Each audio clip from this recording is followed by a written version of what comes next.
Welcome back to Pop Culture Exposé, where we are here to spill and unravel all of the secrets, scandals, and stories behind the biggest moments in pop culture history.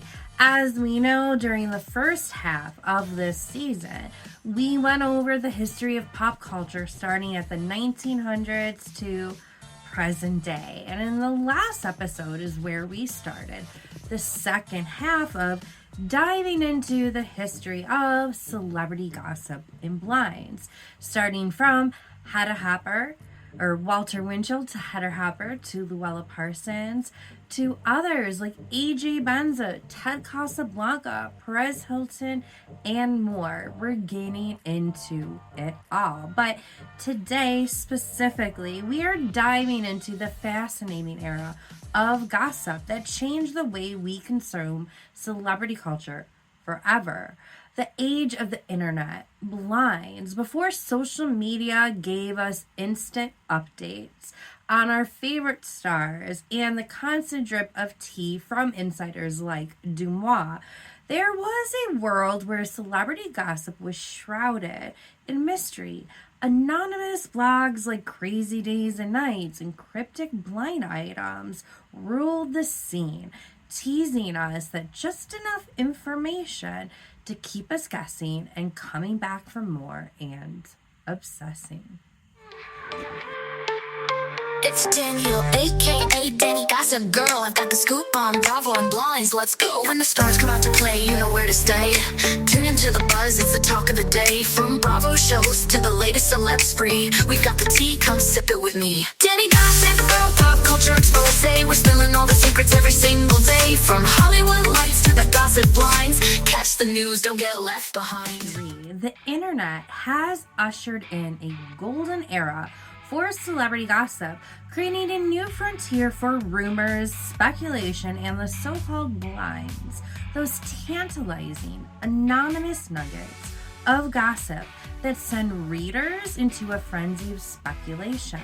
The age of internet blinds didn't just revolutionize gossip, it turned it into a participatory sport, where readers became detectives and sleuths in their own right.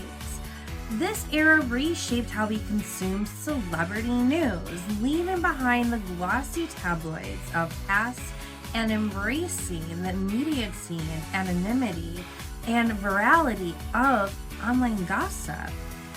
Blind items, as we know, have been a staple of gossip for decades, with columnists like Walter Winchell and Hedda Hopper teasing readers with coded gossip in newspapers. But the internet took the concept to another level.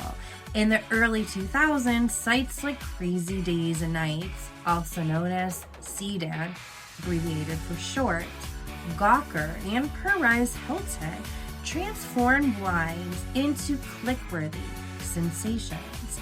These websites didn't just hint at scandals. They invented the audience to crack the code, filling comment sections and forums with wild speculation. The anonymous lawyer behind Crazy Days and Nights became one of the era's most prolific purveyors. His Bynes, cryptic and often outlandish, fueled countless internet rabbit holes. The appeal was simple. Readers felt like insiders privy to Hollywood's deepest, darkest secrets, even if the truth was elusive. Social media supercharged the phenomenon. Platforms like Twitter and Reddit became breeding grounds for blind item discussions. Gossip threads on Reddit, like the famed Blind Gossip subreddit, allowed users to dissect blinds in real time, pooling their collective knowledge to identify culprits behind the cryptic clues. Twitter threads, meanwhile, made blinds go viral, pulling in casual users who might have never visited the original gossip site. I was definitely a part of that. The rise of Instagram gossip accounts like Dumois further democratize blinds. Unlike Enty's sometimes convoluted writing, Dumois offered easy to digest celebrity gossip straight from anonymous DMs, bridging the gap between the casual fan and the hardcore gossip enthusiasts. Followers didn't just consume gossip, they actively contributed, turning blinds into a collaborative experience.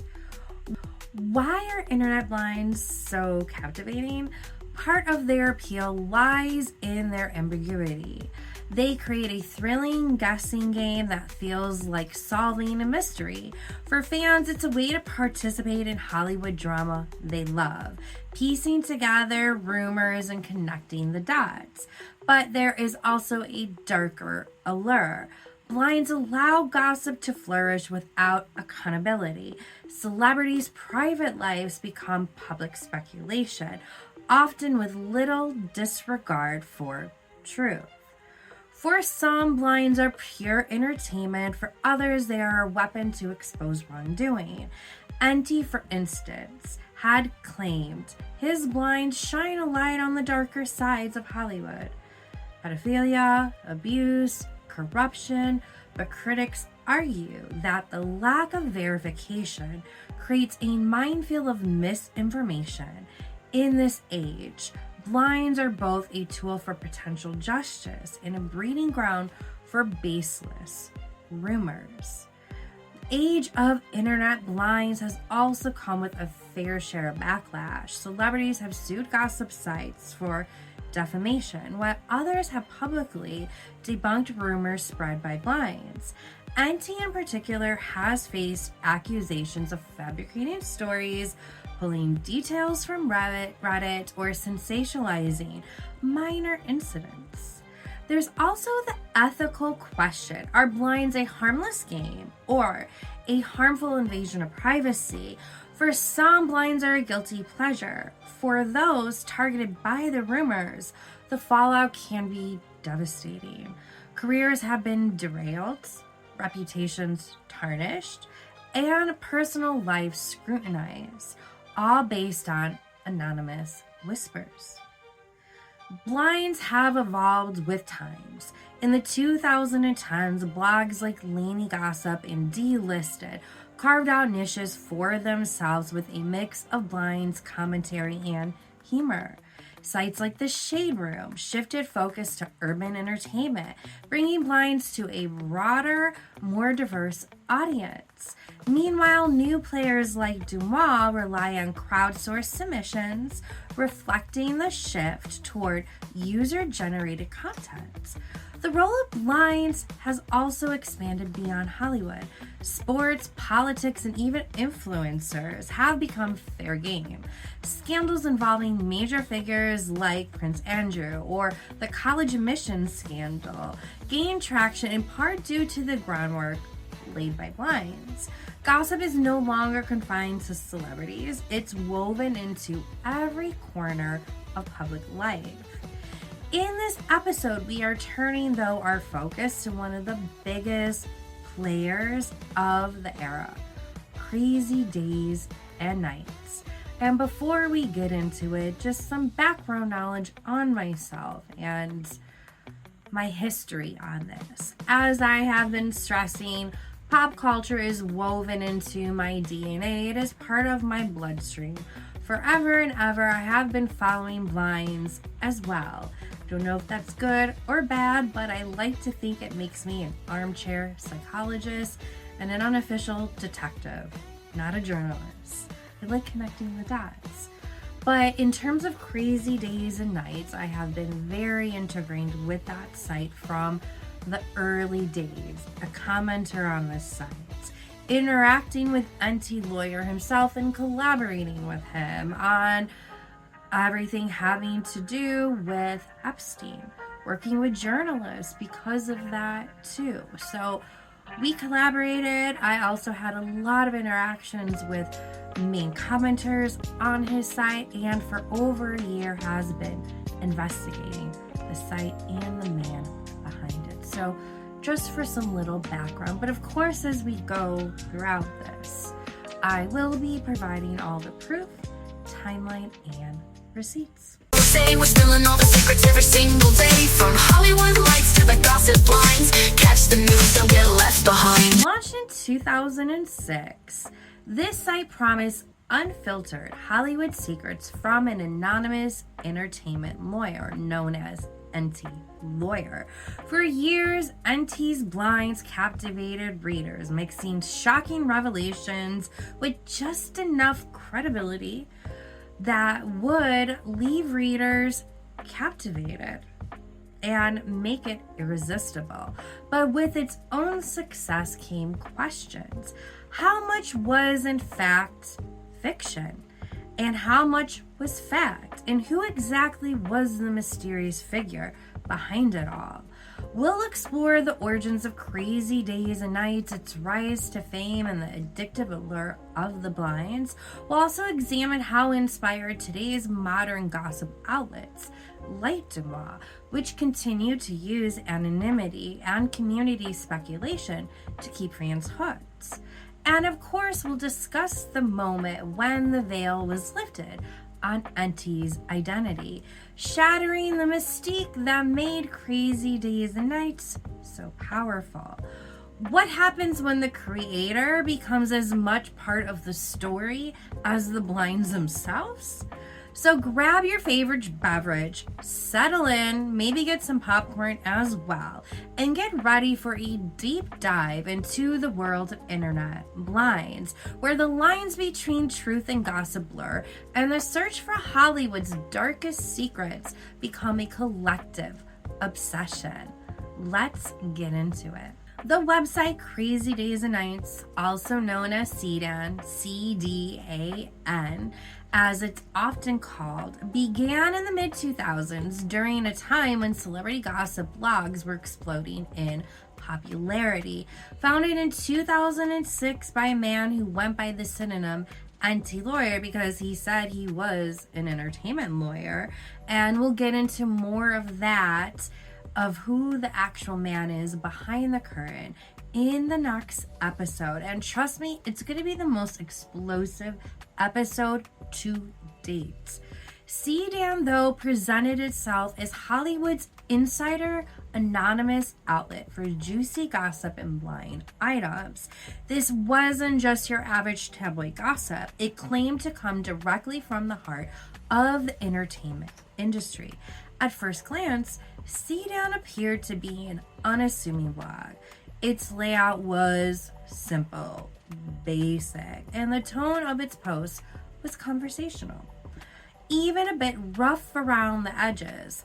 But what set it apart was its promise: unfiltered, behind-the-scenes stories about the stars, producers, and power players of Hollywood. It also included Full Frontal Fridays, known as FFF, which included R-rated images of normally male celebrities. There might be a couple of female ones, but it was primarily focused on male celebrities.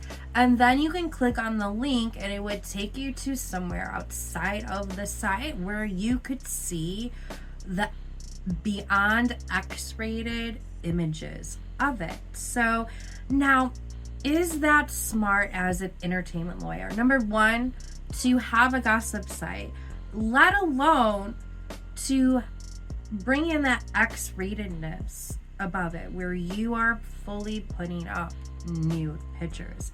That is what he was doing within his first year of launching the site and within 2 years of becoming a lawyer. That persona he was putting off, though, was key to CDAN's allure, though even in the beginning it was shrouded in mystery. In his first post from November 2006, he writes, "I originally wanted to start this blog to try and share some stories about celebs from a side that is not usually talked about, and think it would be interesting for everyone." As this initial post intimates, the heart of NT's site is his readership. He lives for the readers almost as much as he lives for the drama, and especially the females. Now, as Leila Shapiro details in her New York magazine, The Man Who Gossiped Too Much, in his first post, Nelson wrote that he started his blog because he was in a unique position of being able to tell you of what really goes on behind the scenes and what even the gossip magazines can't find out. In the short biography he posted on the site, he claimed he had represented big stars going through arrests, divorces, breakups, and hookups, new deals, and cancellations. He promised to dish about his clients as well as his own Hollywood adventures with the celebs and pseudo-celebs who populated his life. If his claims were to be believed, Auntie was amongst the most connected guys in Hollywood. He was friends with Leonardo DiCaprio. He drank with Frank Sinatra. He picked up Katherine Heigl on the side of the highway when she ran out of gas, and collected Quentin Tarantino off a bender in Krakow. A disclaimer said that the site published conjecture and fiction in addition to accurately reported information. Blind items, though, were the site's bread and butter. These cryptic posts hinted at scandalous secrets involving celebrities, leaving readers to guess who the subjects might be. For example, a post might describe an A-list actress who had a notorious feud on set, or a troubled musician spiraling into addiction. The beauty and the frustration of these blinds was that they never named names outright, inviting endless speculation from readers. This format wasn't new, as we know, and if you listen to the last episode, gossip columns like that of Hedda Hopper and Luella Parsons had long used vague descriptors to drop hints about the lives of the rich and famous. But CDAN modernized the formula for the digital age, giving fans a space to speculate, discuss, and even try to solve these blinds in the comments. The sense of community it created became a major draw. During its early years, CDAN posted stories that range from mildly scandalous to downright shocking. Some of its blinds seemed almost too wild to be true, but occasionally a story would break in mainstream media and the blinds would suddenly appear prophetic. This gave Auntie a veneer of credibility and built up the site's reputation as a go-to source for Hollywood gossip.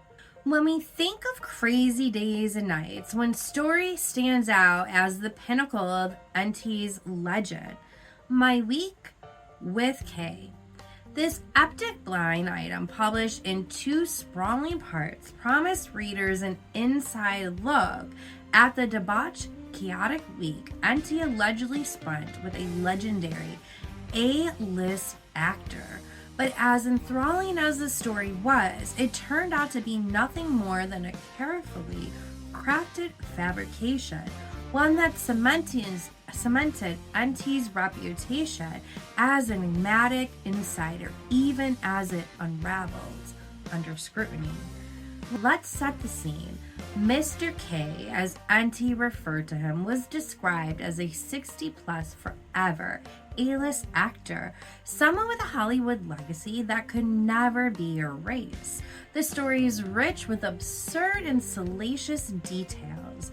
A man whose daily routine included starting his mornings with whiskey-laced coffee by 7:40 a.m., flipping through a big black book of conquests, and regularly calling an unlucky assistant, Auntie himself, in this case, to bail him out of increasingly ludicrous predicaments. One of the most vivid quotes from this story is Auntie's descriptions of Kay's larger-than-life presence.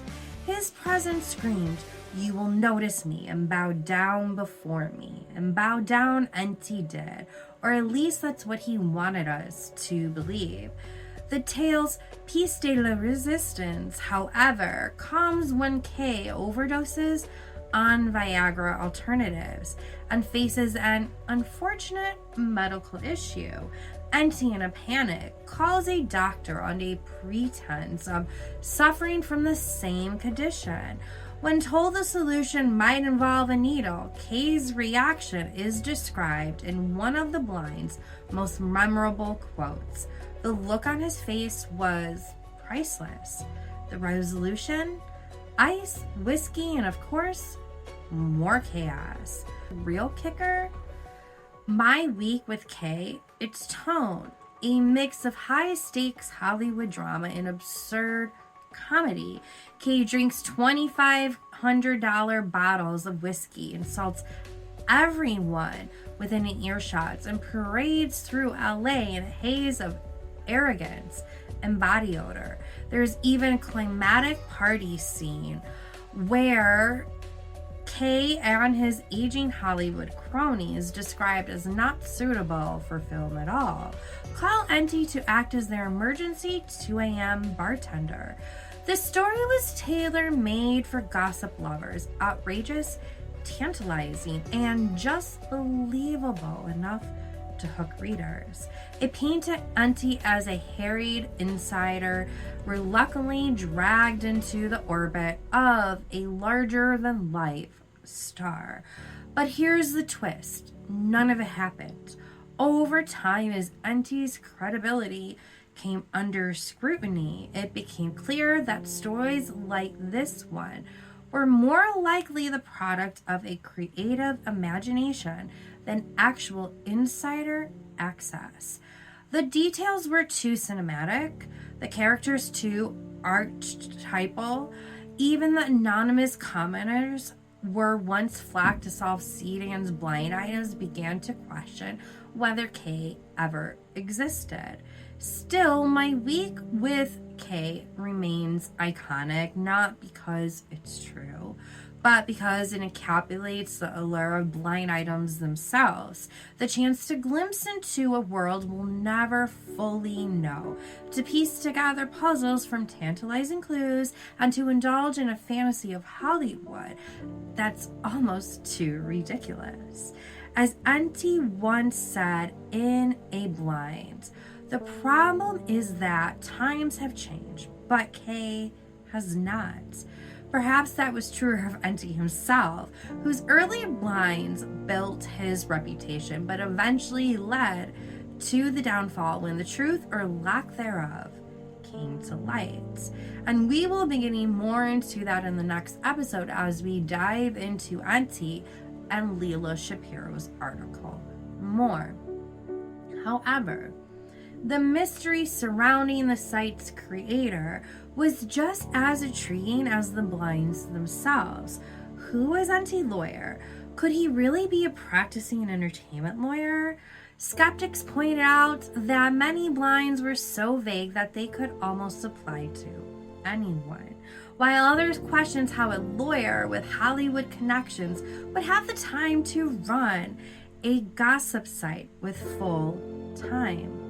Still, his anonymity worked in his favor and made him seem untouchable, adding to the mystique of CDAN. If you were deep into the CDAN game in the late 2000s and early 2010s, you might remember one of the wildest rumors surrounding Crazy Days and Nights, and that is the speculation that the mysterious Enty Lawyer was none other than Robert Downey Jr. Yes, Iron Man himself. At first glance, it sounded far-fetched. Who and why would one of Hollywood's biggest stars be anonymously dishing dirt about his peers? But as with most internet conspiracy theories, there were breadcrumbs that made it just plausible enough to ignite a frenzy. The speculation really took off in 2012 after a user claiming to be an insider on the gossip blog Blind Gossip, posted a comment suggesting that RDG was the one behind Crazy Days and Nights.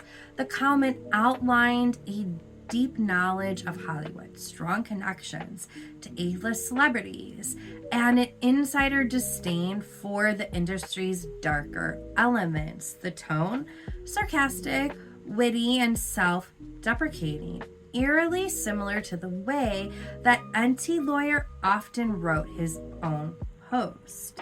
Fans started connecting the dots. They pointed out that NT's blinds frequently mention RDG in glowing terms, painting him as one of the good guys in Hollywood. There was the timing of Robert Downey Jr.'s comeback story, going from Hollywood's outcast to one of the highest paid actors, aligned with the time that CDAN also gained traction. Could this have been a creative outlet for him while rebuilding his career? Some even claim to spot subtle clues in RDJ's interviews and public appearances, interpreting cryptic comments as winks to his double life as a gossip blogger. It didn't help that Robert was known for being increasingly sharp and detailed-oriented, with a deep understanding of Hollywood's inner workings. The rumors exploded across the internet, with gossip fans debating its merits on forums and social media. Even those who didn't fully believe it had to admit it was fun.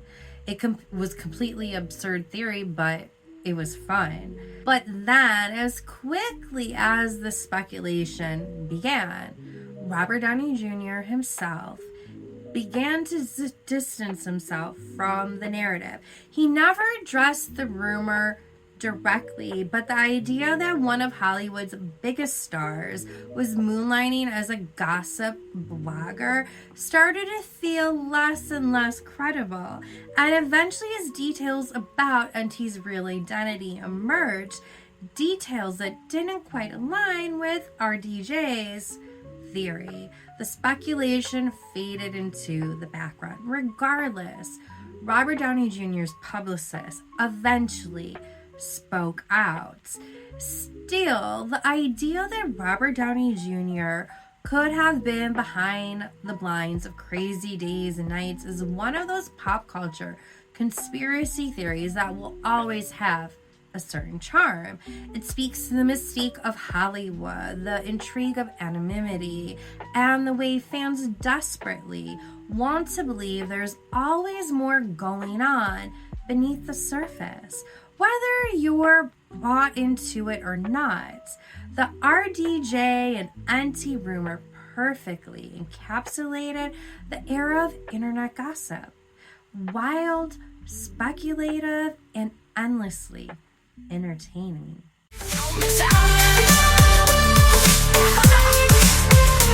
We're diving deep into the juiciest tales. As the 2000s progressed, CDAN carved out a loyal following. Readers appreciated its raw, unpolished nature, which stood in stark contrast to glossy tabloids and carefully managed celebrity PR. It felt like a rare glimpse behind the curtain of Hollywood glamour, showing the darker, grittier side of fame. Every loyal fan, there were skeptics who questioned if the blinds were valid or not. Were they really based on insider information, or was NT simply spinning wild tales for clicks? Despite the skepticism, CDAN's influence grew, and the site helped usher in a new era of gossip, one that blurred the lines between truth and speculation. It became a cornerstone of the blind item culture that thrives online to this day, inspiring countless imitators like Dumas and shaping how fans engage with celebrity gossip. He started a Facebook group for his fans and would constantly interact with them, especially the females whom he would date and or marry. But again, we'll get into those details in the next episode. just as the man behind the site and Bynes was facing some major tax liens. The New York Post published the first ever article about him on April 1st, 2012, titled "How Crazy Days and Nights Fooled Hollywood." And no, this was not an April Fool's joke. The early days of Crazy Days and Nights laid the groundwork for what would become a controversial yet undeniable influential platform. As it gained traction, it would also face its share of backlash and scrutiny. But in those first few years, CDAN was a fascinating experiment, an anonymous lawyer, a slew of unsolved blinds, and an audience hungry for Hollywood's secrets. But the article says, over the past 2 weeks, a little-known Hollywood gossip site called Crazy Days and Nights, or CDAN as it's known among his fans, attracted mainstream attention when readers began speculating that a commenter known as him was actually, and him is HIMMM, 4 M's, was actually Robert Downey Jr. The story caught on, spreading to sites such as Gawker, then to cable and entertainment news. If this were true, it would be a first.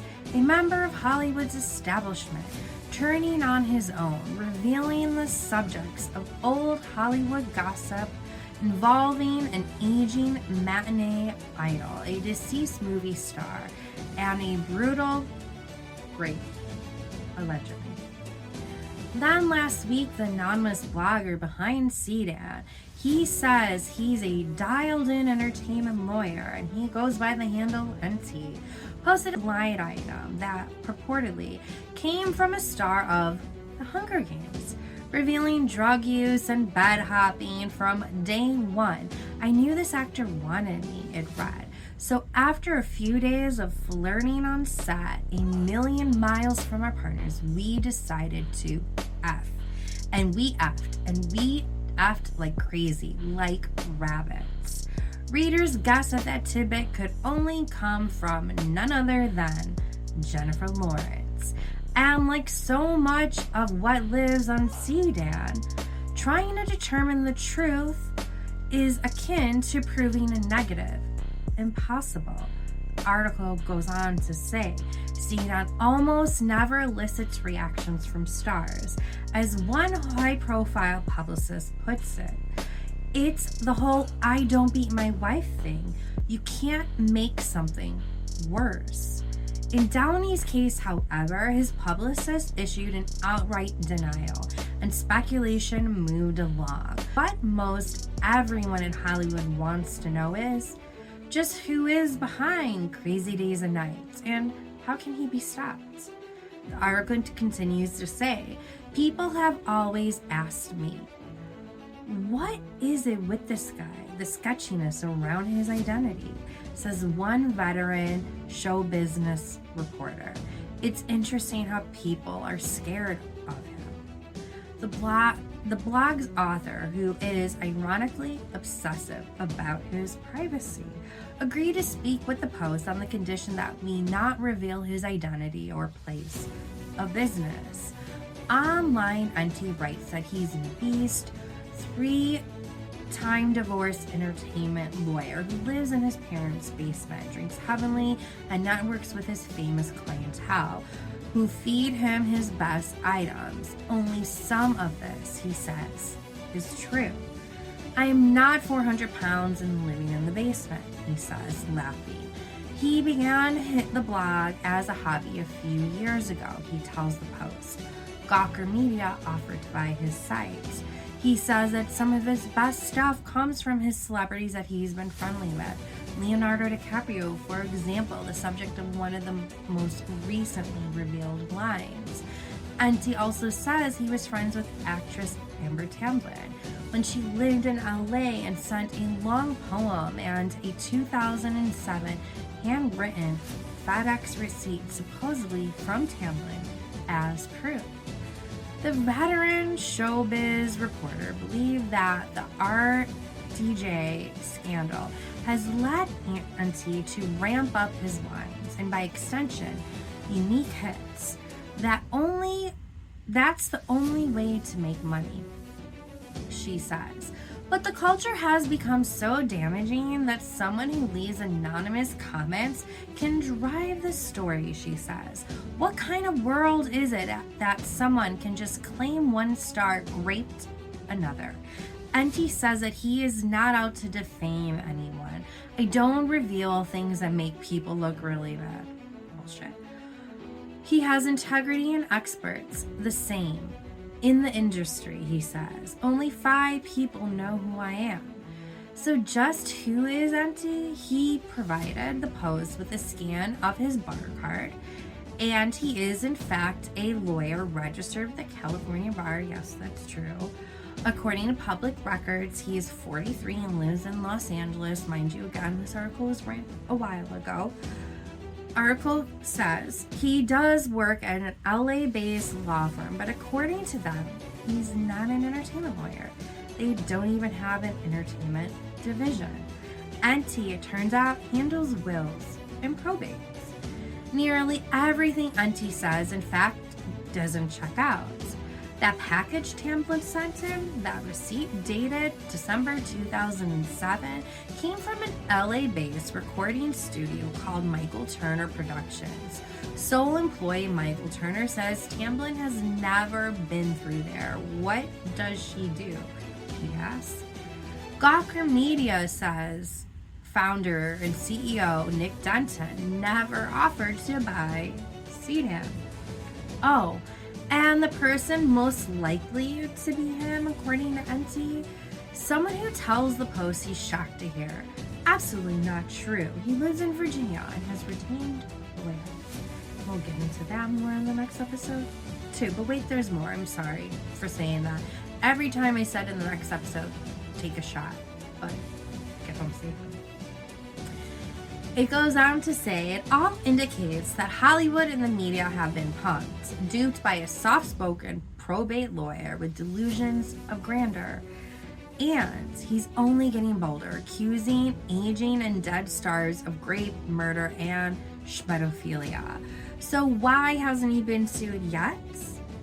Our jobs are hard enough with the fracturing caused by the internet, says one LA-based lawyer who represents an Academy Award winner. With an anonymous gossip site, you have to find out who's registered it. Auntie's domain is hidden. And even then, the address could be hopping from one computer to another computer. Given that the news lasts 5 minutes these days, sometimes the devices don't do anything. And if celebrity didn't sue, the onus would be on them.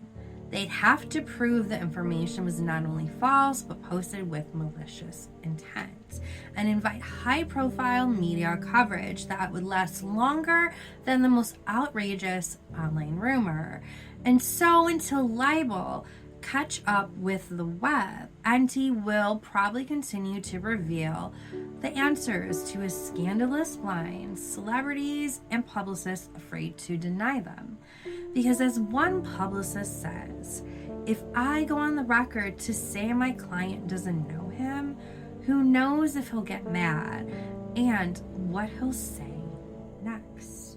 So that was the first article published about him many years ago, and it just continues to go on. But as I said, there'd be many more articles to come after this, more so painting him at a better light and also adding to his level of credibility while also at times calling out his lies. But just wait until we get into those details of who Mr. Him really was. By the 2010s, the cracks in Auntie Lawyer's crazy days and nights empire were beginning to show. The site had been built on salacious blind items and the tantalizing mystery of its anonymous author, a self-proclaimed Hollywood insider with a finger on the pulse of Tinseltown. But as more readers began to question the authenticity of the blinds and Auntie's own credibility, something unexpected happened. the site didn't falter. It flourished. The 2010s marked a shift in how people consume gossip. Social media was exploding, turning everyone into armchair detectives. Platforms like Twitter and Reddit allowed readers to dissect Auntie's blinds in real time, trading theories and digging for evidence. This engagement wasn't just a byproduct of skepticism. It became part of the fun, even as doubts surfaced about Auntie's credentials and the validity of his claims. Crazy Days and Nights became more interactive, transforming into a hub for conspiracy theories and crowdsourced investigations. Part of what kept the site alive during this period was its pivot to increasingly outrageous content. Gone were the vaguely believable tales of backstage squabbles or Hollywood hookups. Instead, Auntie leaned into darker, more fantastical narratives, stories of secret cabals, human trafficking, and powerful elites pulling the strings behind the scenes. These blinds were often dismissed as baseless, tapped into a growing appetite for sensationalism. Readers were not just gossip enthusiasts anymore. They were truth seekers, trying to unravel what they saw as hidden corruption of Hollywood. One key to Auntie continued success was his ability to weave his stories into broader cultural narratives. As movements like #MeToo exposed real abuses of power in Hollywood, Auntie positioned himself as a whistleblower of sorts, claiming to have been calling out these issues for years through the blinds. Posts that once seemed absurd, like blinds about predatory behavior or systematic exploitation, gained new relevance in the light of the actual scandals involving figures like Harvey Weinstein. But for every blind that lines with reality, there were dozens that didn't. By this time, Auntie's identity had become a semi-open secret. Far from being a high-powered Hollywood attorney, it was then revealed within the last year he was to be John Nelson, a former entertainment lawyer with questionable connections and an even more questionable past. The revelation didn't deter his followers. In fact, it seemed to embolden them. For many readers, Auntie's identity didn't matter. What mattered was the allure of the blinds themselves, the puzzles, the drama, and the occasional overlap with the truth. By the mid-2010s, Crazy Days and Nights had become more than a gossip blog. It was a cultural phenomenon, a relic of pre-social media era that had adapted and thrived in a new digital landscape. Its rise, despite its unraveling truths, speaks to a larger truth about human nature. We're drawn to stories even when we know they might not be true. Auntie, that willingness to suspend disbelief was his greatest asset. In 2016, on the same day that the man behind the curtain of Crazy Days and Nights was sued for child support, the acclaimed Vanity Fair, yes, Vanity Fair, continued to pull back the curtain on who Auntie Lawyer really was, even though at that point it was yet to be revealed that he was really John Nelson. They continue to show that he was lacking the connections that were needed for these wild tales that he would spin. The profile painted a picture of a reclusive man with an unkempt apartment and a penchant for ordering takeout, a far cry from the image of an insider sipping cocktails with A-listers. One of the article's most damning revelations came from Nelson himself, who admitted, "I don't vet any of the information I get." This shocking confession struck at the heart of his Bynes' credibility, underscoring their reliance on hearsay rather than firsthand knowledge. They note, Enty operates with the belief that he is under minimal threat of legal repercussion, and he is used to publicists turning a blind eye to his items. Therefore, he says, no celebrities are immune to being subjects on crazy days and nights. Still, he has a code. When it comes to the reveal process, he says he won't out anyone. He won't talk about people's children. And he publishes kindness items about stars who do charitable acts sans publicity.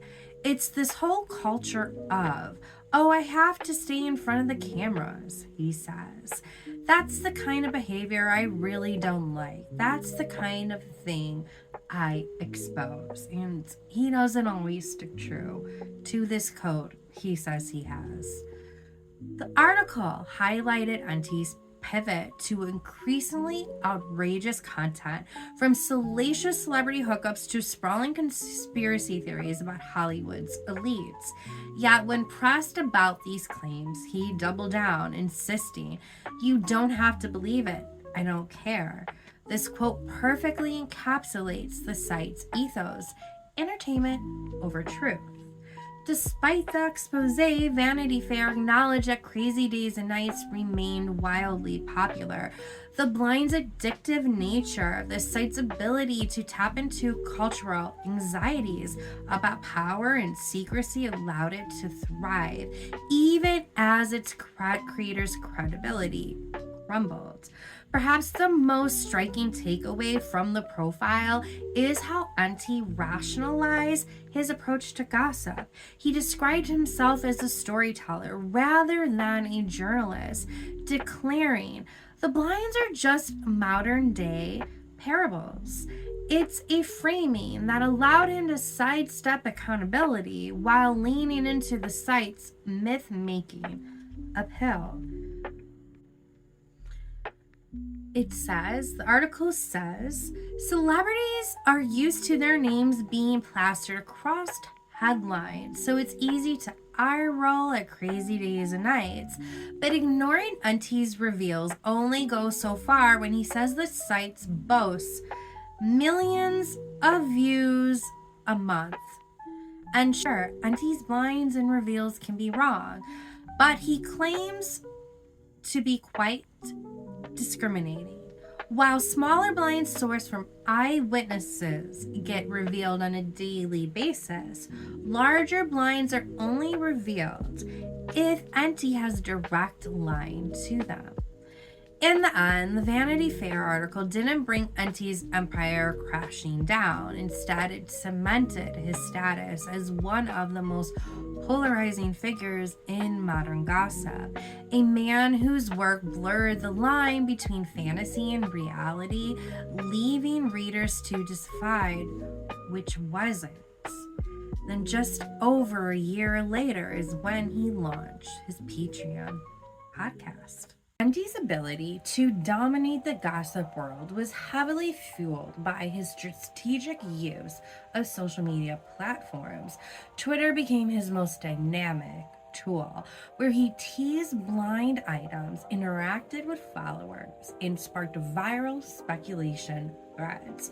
His cryptic posts often went viral, drawing in a mix of casual observers and diehard gossip fans who dissected every word. Beyond Twitter, Enty maintained 2 Facebook pages that served as hubs for discussion and engagement. These pages amplified the reach of his blog, allowing fans to share theories, debate blinds, and contribute to the whirlwind of gossip. They became communities of collective curiosity where fans felt like a part of an exclusive club, unraveling Hollywood mysteries. I was a part of both of those groups up until he kicked me out of it because of the investigation that I was doing. But prior to that, my Epstein work, my 54 by 54 inch big network map served as the background, the banner of his Facebook group. But perhaps most significantly, NT leveraged Patreon to monetize his gossip empire by offering exclusive blind items, deep dives, and podcast content to paid subscribers. He created a direct revenue stream where deepening his relationship with the most dedicated of fans. Patreon allowed NT to blur the lines between blogger and storyteller, creating a sense of exclusivity and urgency around his content. Crazy days and nights podcast dives deep into Hollywood's underbelly, weaving together blinds, conspiracies, and true crime in a way that continues to captivate listeners. The podcast is vast in scope, covering everything from celebrity scandals and Hollywood history to political intrigues and unsolved mysteries. Across this extensive catalog, some names and themes recur more than others, painting a picture of his obsessions and storytelling priorities. Britney Spears stands out as one of NT's most dissected subjects. Her life, career, and ongoing legal struggles are explored through the Britney Spears Odyssey, a 25-part series. NT delves into her conservatorship, personal relationships, and public battles, painting a complex portrait of the pop star. Following Britney is Lindsay Lohan, whose chaotic journey through fame is detailed in the Lindsay Lohan Odyssey, a 33-part exploration. From her rise as a child star to her controversies and scandals, Lindsay's story remains a centerpiece of NT's work. Angelina Jolie is another frequent topic, covered in a 24-part series that examines her career, personal life, and reputation in Hollywood. Meanwhile, NT's 18-part Lucy Desi, The Mob, and the James Bond series uncovers alleged connections between classic Hollywood icons and organized crime, adding a vintage layer to investigations. True crime remains a significant focus, often led by collaborators with co-host John, who, again, take a shot, we'll be talking about more in the next episode. They've explored into the deaths of figures like Heather O'Rourke, which you would know from the third episode that was done, where we had Brian Procas, who did the documentary that will be released in 2025. Heather O'Rourke, she was here. He also covered Kurt Cobain, Natalie Wood, and many more. Jen's expertise enhances the episodes here and there that dig into unsolved murders, mysterious disappearance, and sinister Hollywood stories. Although her facts and expertise has definitely been questioned at time. I can't really speak to that. I have not listened to the true crimes that much and have done enough investigation on her actual details. Now, their relationship, that's another story. NT also devotes time into the deep diving into broader topics like Hollywood's connections to secret societies, including Wayfair, Hellfire Clubs, European royalty, and the Getty Graves. He ventures into speculative territory with conspiracy theories about CIA, cults, and of course, UFOs. Certainly a hot topic right now. Blind Items reveal are another highlight of his, with regular episodes recapping exclusive gossip that keeps fans hooked. His Basement Blast episodes act as a catch-all for current celebrity scandals and personal musings, giving listeners a snapshot of his latest thoughts of the entertainment industry. NT frequently collaborates with other podcasters and insiders, guest hosts like Tiffany Fitzhenry, Cassandra and Dumois have brought additional insight over the years, while guests like Phoebe Price and even Maria Farmer from the Epstein case offer first-hand perspectives on Hollywood's darker side. Auntie's podcast catalog has surpassed over 1,700 episodes, making it a trove of pop culture, conspiracy, and blind gossip. Whether it's revisiting the golden age of Hollywood or dissecting modern-day scandals, the podcast offers listeners a unique lens into the entertainment world. His storytelling may be polarizing, but there's no denying that the massive influence of Crazy Days and Nights has on the gossip landscape.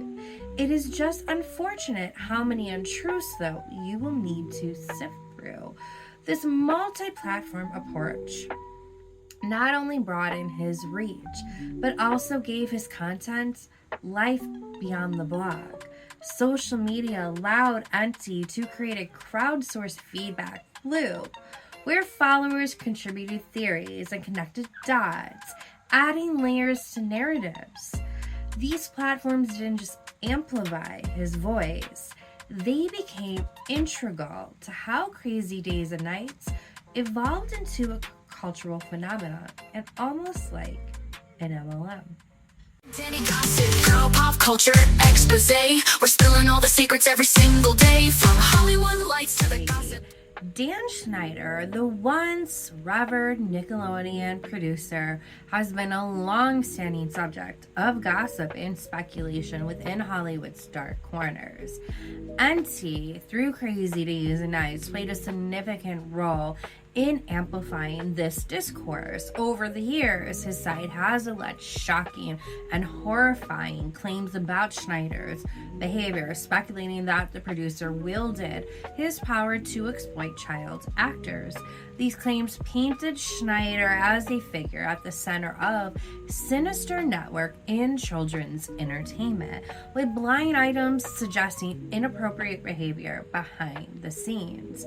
As the hashtag #MeToo movement gained momentum, many of Auntie's long-standing line items about Schneider gained a renewed attention, fueling online discourse about whether or not Schneider's abrupt departure from Nickelodeon in 2018 was tied to these rumors. However, despite the sensationalism, it is important to note that no direct accusations against Schneider has ever been sustained in a court of law. Finally speaking out, denying toxic workplace claims on Nickelodeon, which includes sexualizing child actors.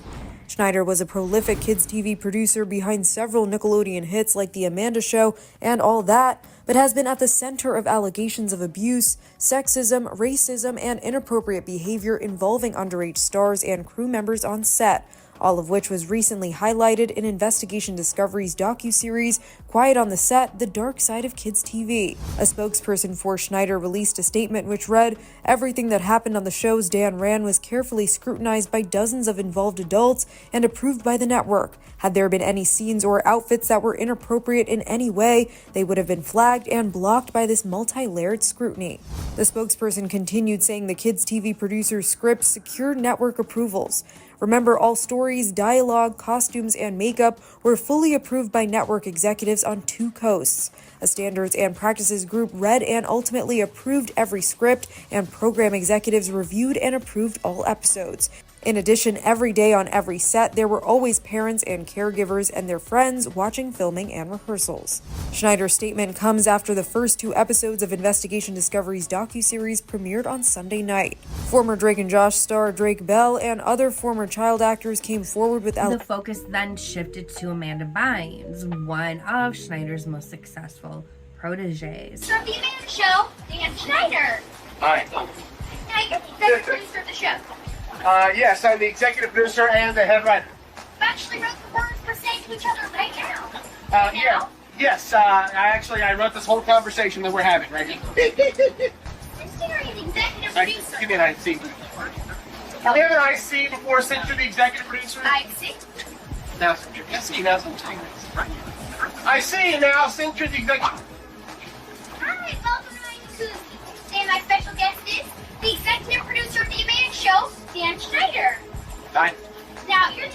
producer of the show? Yeah, I am the executive producer and I'm the head writer. You actually wrote the words you're saying to them right now? Yes, I actually wrote this whole conversation that we're having right now. I see. Now, since you're the executive producer of the show, can I arrange? Whose public struggles have been a subject of intense scrutiny and heartbreak. And he frequently connected Bynes' mental health decline to the alleged predatory culture of Nickelodeon, hinting that past trauma might have played a role. He pointed to Bynes' agnostic behavior and her cryptic tweets and her legal battles as evidence of deeper issues stemming from her time as a child star. Perhaps most controversially, and he speculated on Amanda's secret Twitter account, which seemed to allude to coded messages about abuse in the entertainment industry. These accusations were further fanned by Reddit threads and gossip sites which dissected her posts for hidden messages and memes. The narrative that NT wove suggested that Bynes' public unraveling was a direct consequence of Hollywood's toxic power dynamics, particularly during her Nickelodeon years. NT would also go as far to say that he was friendly with Amanda Bynes, who he would say would message him over the years and even submitting her own lines. But let's hear it from his own words with the segment from his podcast that he posted on YouTube. It is time to talk about Amanda Bynes.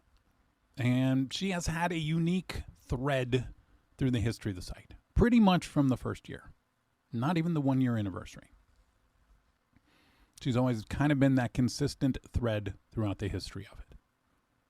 Tell you up front, this is going to be 2 parts. Don't know how long each part's going to be, but I just have this place that I want to stop in the narration, I guess, of the events, because it's almost the dividing line between the Amanda Bynes that you know pre-DUI arrest and then post-DUI arrest. And in my life, it's 2 different things, too, because that's how I see it in my head. Because I see the Amanda that I knew before the arrest and the Amanda after. And one of the things I'm talking about over these next couple of parts is something that I haven't really talked about before, but that it's, it's okay now, I guess, because she's allowing me to let everybody know, although not everything. It's confusing, but we'll get to it. There's some things that she's okay with sharing, and then there's some things that she's not. So, there's pieces of that, yes, there's pieces no, so I'm trying to respect that. But I wanted to go at this from a little bit different angle than we normally do. It's a little bit different. It's a little bit more personal because, like I said, it's been going on from about October 2007 to as recently as a couple months ago, maybe definitely March. We're in October, so you're talking 11 years pretty consistent that she's been involved, whether she always knew it or not in the site and things like that. So I kind of wanted to let you know what it was like to first meet Amanda back in 2007. I was trying to pinpoint the exact day and just remember it was after her birthday, but it was right before Hairspray came out. So maybe like May or June of 2007, we had a mutual friend from What I Like About You. So there's 4 of us, including her. We went out to dinner. I remember it was after her birthday because she was still excited about turning 21. And just that night was really, the Amanda that you had always seen on TV, that I had seen on TV and movies, whatever. I had never met her before then. I'm trying to remember if I'd even been in the same room, and I don't think so. But she was the exact same person that she was on TV, basically, where she always plays that same kind of happy-go-lucky character. And where, she was basically always fighting with, I don't know, like Hillary Duff for parts. If you wanted the blonde, you got Hillary. And if you wanted the brunette, you got Amanda. But that's what it was, that effervescence. And it was something because our gaps in seeing each other sometimes were a couple of years. You could see it more than if you saw somebody every day, it would be a lot tougher. It's kind of like if you don't see somebody for a couple of years and, they will look way older than if you had seen them every day for the 2 years. It kind of grows on you. But back that day, she told me a story that night that ended up in the blog the next day. And it was Now, let's get into some of the actual blinds. So, posted on March 27, 2018 is Blind Items Revealed number 51. Last night, after the news broke about a certain producer, an actress all of you know, the producer as well as anyone sent me this. So again, Auntie is saying that Amanda Blind sent him what I'm about to read to you.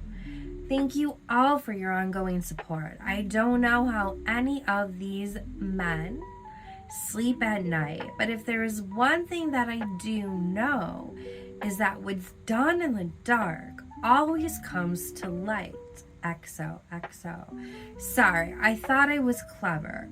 Unfortunately, I will obviously not be making any comment whatsoever for obvious reasons. And unfortunately, I feel as though the only way that legitimate stories can make the headlines regarding blank is if others publicly speak on his behavior. Blank was truly like a second father to me, but things change. And after the second incident, I don't know if I will ever be able to have children or the family of my dreams. People have been picking this scab for years. I just won't be the one who finally rips it off. And again, he said that Amanda Bynes sent it to him. And if you look at the blind posted, part of the crypticness of it is that there's certain letters spelled out, and when it spells it out, it says Dan did it. Another blind, and this isn't the only of them, these are just the ones being covered right now, is this next one. It is blind item from June 10th, 2019. It is called Thoughts Out Loud. This is what I've been upset about for the past 6 months. This is what really got to me. I've never felt more betrayed by anyone in my entire life. I will never forgive them, and I will never forgive myself. I'm jumping back into so many things. I don't have a plan per se, just getting back to what I was doing before I was rudely interrupted. TBH, I was actually approached first last year to revive Blank. I asked them if they could please wait a year until I was out of my conservatorship. They said absolutely, but instead went to Blank behind my back. And that's what actually put me over the edge. I've never felt more betrayed in my entire life by anyone in the world. That will come out soon though. Instead, Blank approached Blank and asked him to run the show instead. I love many things about you, but what I liked about the memoir is that you really did take us into the journey and what it was like to become this success you are today. And I've noticed even with your business partner, with your production company, with Kale, you always mention the people who were around you and you root for them. In the book, which was released in December, you talk about life's lessons, the funny stories, the questionable parenting advice, as you say. But you also talk about Amanda Bynes. You write about her in the book, and you say she was like all of our little sister, and we've all been very protective of her. We had to watch out for our little ones. Amanda was the sweetest, happiest girl, and she loved to laugh. She was an explosion of bright innocence and joy. I connected with her because she was laser focused like me and had a very sweet, supportive family. Unfortunately, some leeches sent her down a dark path. When she went left for a little while, we all were sad. I cared about her, and I still do. She's good people. That's a good quote. It's a beautiful quote. It's a beautiful quote. That's a good quote. I just saw a post. She's trying to go to nail school. She wants to go to cosmetology school. Good. And I kind of follow her from afar. Have you been able to talk with her lately at all? I unfortunately haven't spoken to Amanda since she was really, really young. Like when she was doing like her first movies. I think the soccer movie was like around that time. It was the last time I actually saw her. So but you I'm chose just to rooting write for about her it, from afar. Because I'm just going down memory lane. I And had I to hear about it in the press. They screwed me out of $2 million project and lied to me. I'm hoping a movement similar to #FreeBritney's sparked some concern with my situation. I've not received a dime from my parents in 5 months, which is highly illegal because it is a court-ordered. My mother tried to fight the early release and tried to fight with doctors to get my discharge annulled. Most of my income comes from a beautiful house that I purchased in 2011.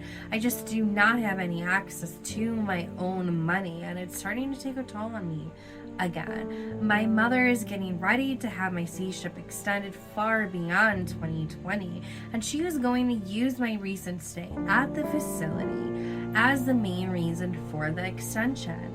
My mother refuses to give me any funds for school or daily necessities, but had no issue buying a new home in Leander, Texas with my money. I literally just have 1 semester to finish, and I will be officially fit to graduate.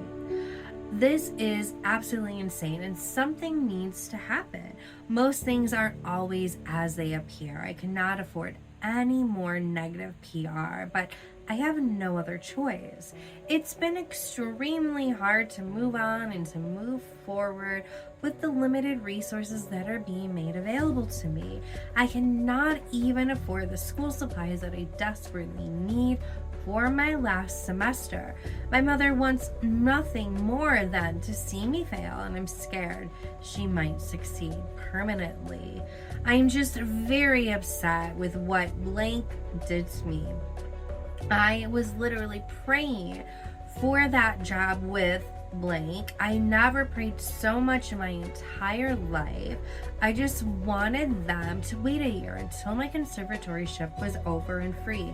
I feel like I would have looked my best ever, considering the amount of work I would have put into myself, into my talent, into my craft, plus my countless hours in the gym, etc., especially knowing that I would have been the face and the name of the show that I helped become a hit success.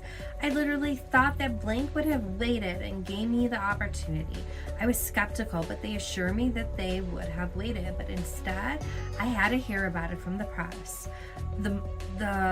Like most things, I've never wanted anything more in my life, but hey, time is money, I guess, and they wanted to rush something that they should have definitely not have been rushed. I guess that time is money, and I'm not sure if blank is aware of what they did to me or what was planned, but I met with blank last year, and there were photos of me leaving one of the meetings with them. This was the actual reason for everything. This was what caused me to just sort of give up and felt like I may have needed professional help. It sounded so ridiculous when people were told that it was stress from my blank photo shoot. Huh? What stress? I love the blank photo shoot so much. It was shot over the summer. I just don't understand. T. Amanda Bynes breaks the internet. The 32-year-old actress sat down with Paper Magazine and opened up about her turn from the picture-perfect child star to tabloid target. That included a series of run-ins with the law and a slew of disturbing Twitter rants. The former child star said it all began when she started using drugs. Quote, "I started smoking marijuana when I was 16. Even though everyone thought I was the good girl, I did smoke marijuana from that point on." She adds that she later started using harder drugs. It progressed to doing Molly and ecstasy. "I tried cocaine 3 times, but I never got high from cocaine. I never liked it. It was never my drug of choice." However, Bynes admits she did start, quote, abusing Adderall. That's when she says things began to spiral, and in 2010, she announced her decision to quit acting after attending a screening of her last film, Easy A. "Can we please be friends?" "Absolutely." Quote, "I saw it and I was convinced that I should never be on camera again, and I officially retired on Twitter, which was, also stupid. But, I was high and I was like, you know what? I am so over this, so I just did it. but it was really foolish, and I see that now. After retiring, Bynes says she had a lot of time on her hands and would, quote, literally be stoned all day long, watching TV and tweeting. While she declined to get into specifics about some of her more alarming and hurtful tweets, she did express her regret. Quote, I'm really ashamed and embarrassed with the things I said. I can't turn back time, but if I could, I would. And I'm sorry to whoever I hurt and whoever I lied about, because it truly eats away at me. This is the first time Bynes has opened up publicly since her 2017 interview with Holly Scoop. But the public hasn't really seen you in 5 years. And I think your fans want to know, how are you doing? I'm doing great, thank you. Really great. And that Amanda Bynes interview, how did you land that? I've known her for years, and she wanted to come out to tell people that she was okay. She just wanted to show people that she's alive and doing well and having fun. Now Bynes tells the mag that she's almost 4 years sober. Quote, I don't miss it because I really feel ashamed of how those substances made me act. It was like an alien had literally invaded my body. Bynes says she plans to return to acting, quote, with excitement and hope for the best. So a lot of that has to do with all that show being revived through Kenan Thomas, and the stress that came from that, and a photo shoot that she did with paper. And this could or could not be true, but to really say that this came from Amanda herself is extremely speculative and does require some critical thinking. Because what Auntie does so beautifully and poetically is taking little kernels of truth or aspects that are out there in Reddit or her secret Twitter page, or seeing articles that were posted days before that maybe some people are not paying attention to, and he will turn it into a light.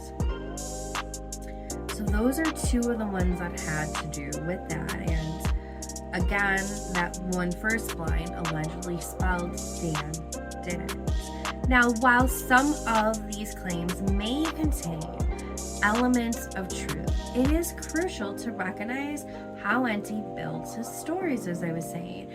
Much of his content appears to originate from public speculation, Reddit research, and other gossip sources. Many of the allegations against Schneider and the analysis of Amanda's cryptic message are pieced together from grains of truth, as others have noted.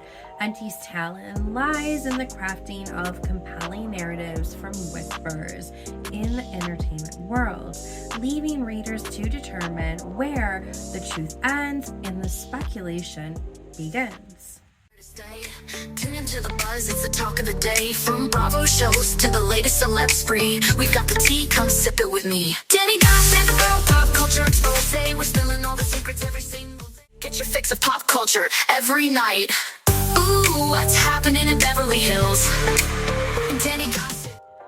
As we've explored Auntie Lawyer's crazy days and nights becoming a cornerstone of the internet blind item era, where Hollywood secrets and scandals found a home shrouded in mystery and intrigue, his anonymous persona, cryptic writing style, and often unverifiable claims created a space for deep speculation, one that blurred the lines between whistleblowing and wild fabrication.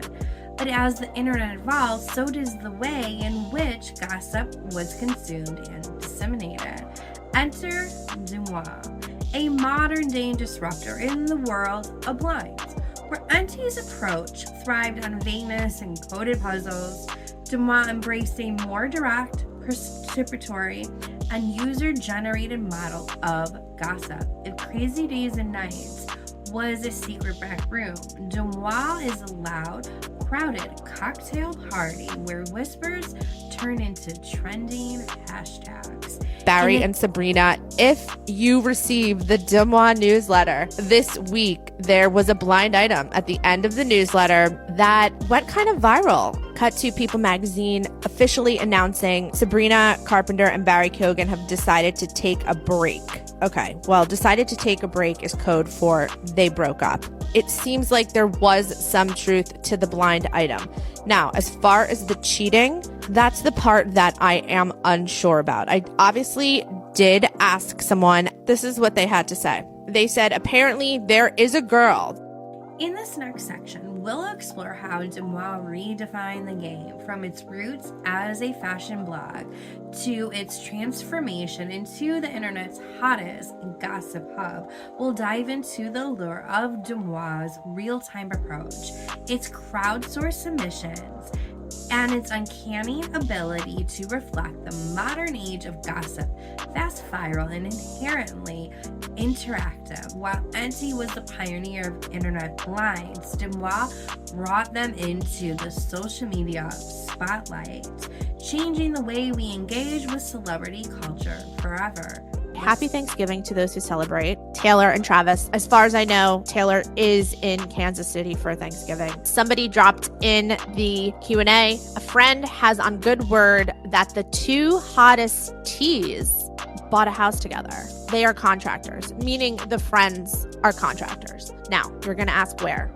I'm not going to tell you. We don't need to know where. We just need to know that if both of their names are allegedly on a legal document for property, that sounds like they're setting up house. Like setting up official house, if you know what I'm saying. Let's get into it. Deuxmoi, often described as the internet's gossip guru for the modern age, began as an anonymous Instagram account that transformed into the pulse of celebrity culture. Its journey is as intriguing as the blinds it shares. Deuxmoi started as a lifestyle and fashion blog in the early 2010s, posting about style, inspiration, and trends. But the pivot that would define its legacy came in the pandemic in 2020. As people were stuck at home, craving connection and distraction, Deuxmoi tapped into that zeitgeist, opening its DMs for anonymous celebrity sightings, tips, and whispers.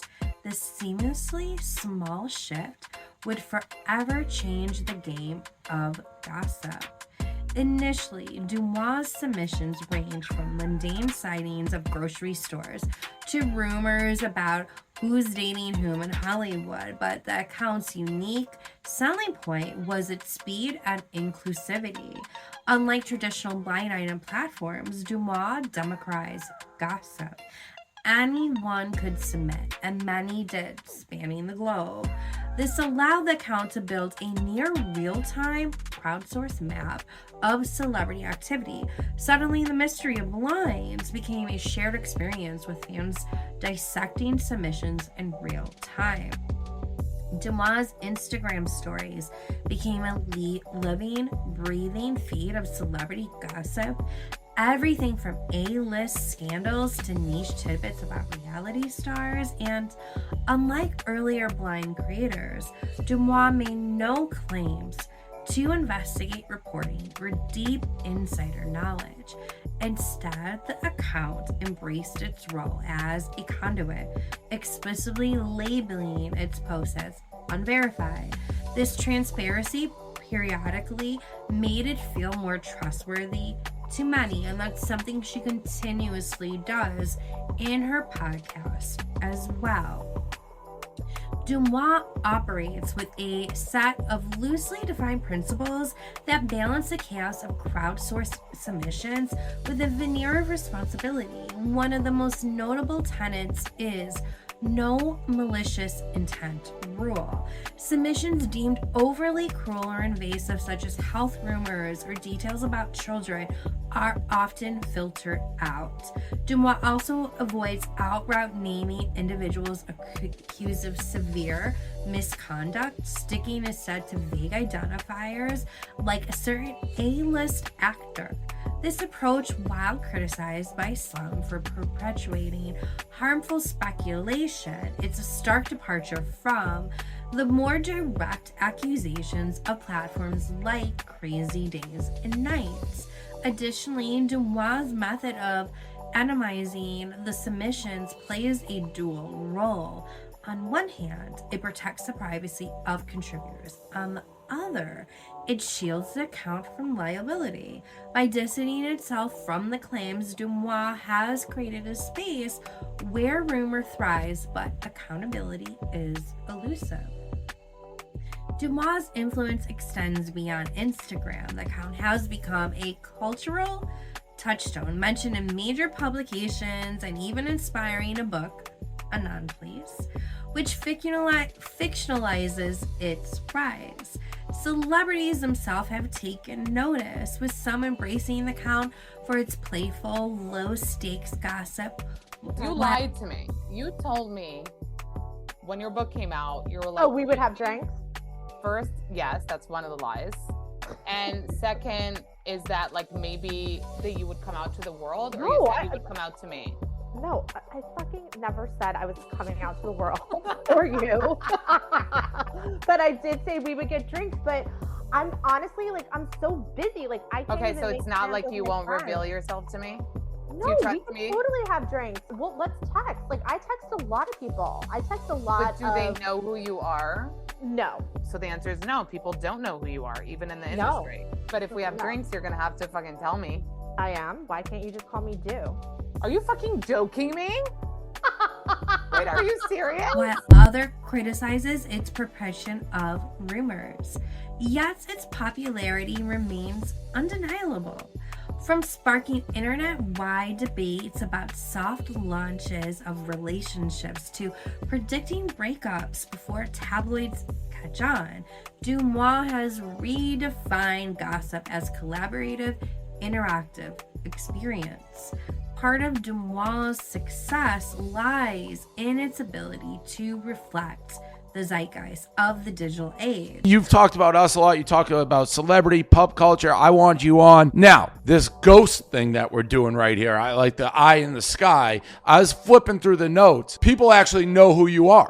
There's been speculation, but I've never confirmed or spoken on record about my identity. And why do you keep that private? At first it was because I had a job and I didn't want my boss and my coworkers to know that I was doing this. Yep, that makes sense. Makes a lot of sense. I didn't want to get fired. So I quit my job last year, and then, people just advised me, like from a business perspective, to sort of just stay in the background and not make it about me. I'm not an influencer. That's not really like what I aspire to be. I'm not a showman like you, Dave. Like I'm not like I thought it was because of fear. No, well, fear of losing my job in the beginning. No, fear like you're saying all this shit. Like someone might come after you. Correct, yes. No, because if you're rich and powerful, you'll find me. Like, it's not going to be that hard. Do you know what I mean? Like, fair. Track an IP address or something. Yeah. Yeah. Like, I mean, was I afraid of getting sued? Sure. But I always like try to err on the side of caution. Like, I'm not going to be posting things that are going to get me in trouble because that's not what I want my account to be about. So I try to keep playing safe. Unlike the cryptic, heavily coded style of NT Lawyer, Dumois thrives on immediacy and accessibility. The account aligns with the social media generation's desire for content that feels conversational and participatory. Whether it's through the sharing of blurry paparazzi photo or confirming a celebrity's favorite New York restaurant, Dumois has made gossip feel personal, creating a community that blends fans, insiders, and casual observers. Yet Dumois' approach is not without its flaws. Critics argue that the platform's lack of verification can lead to the spread of harmful falsehoods. And while Dumois is careful to frame itself as entertainment, the ethical implications of its posts often come under scrutiny. Like Crazy Days and Nights, Dumois exists in the murky space where truth and fiction overlap, leaving followers to sift through the noise. But she does truly bring it back to the old days of simply putting the details out there with no flair, and she has one of the best code of ethics in the game. In the end, Deuxmoi is a product of its time, a reflection of how gossip has evolved in the age of social media.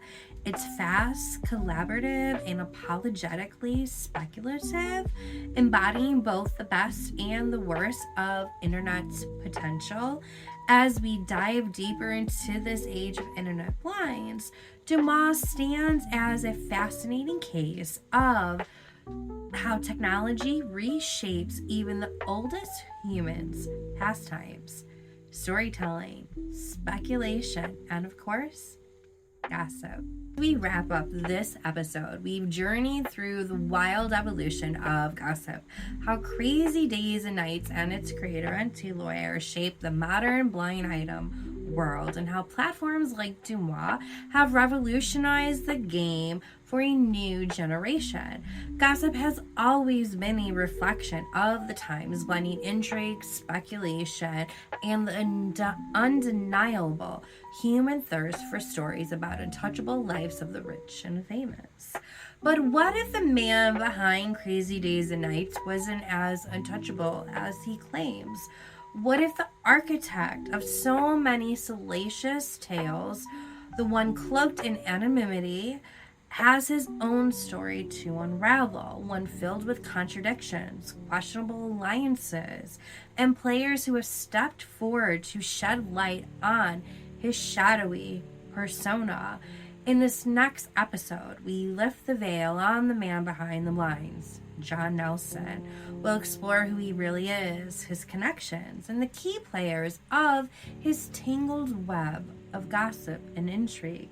With hard evidence and first-hand accounts, we'll lay it all out on the table, challenging everything you thought you knew about Auntie Lawyer. You won't want to miss this next chapter where speculation meets investigation and the myth collides with reality. Make sure to like, follow, and subscribe so you never miss an episode, and join the conversation on socials where you can find me at Danny Gossip Girl. Until next time, stay curious, stay questioning, and stay tuned, because the real story is just beginning. Tune into the buzz, it's the talk of the day. From Bravo shows to the latest celeb spree, we've got the tea, come sip it with me.